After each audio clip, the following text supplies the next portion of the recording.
தொழுதலை சொல்ல ஆசைப்படுகிறேன்.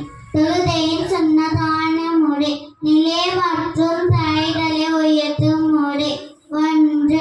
தக்பீர் தஹ்ரீமாவின் போது தலையை சாய்த்தாமல் நேராக நிற்பது. 2. தக்பீர் தஹ்ரீமாவின் போது இரு தாய்தலையும் தோள் புஜம் வரை உயர்த்தி மேலும் ஷாலை விட்டு வெளியேறாமல் இருப்பது. 3. உள்ளங்கைகளை கிப்லாவை நோக்கி வைப்பது. 4. கைவிரல்களை அதிகமாக விரிக்காமலும் சேர்த்து வைக்காமலும் இயல்பான நிலையில் வைப்பது. 5. இரண்டு கால்களையும் சேர்த்து வைப்பது. மேலும் விரல்களை கிப்லாவை நோக்கி வைப்பது.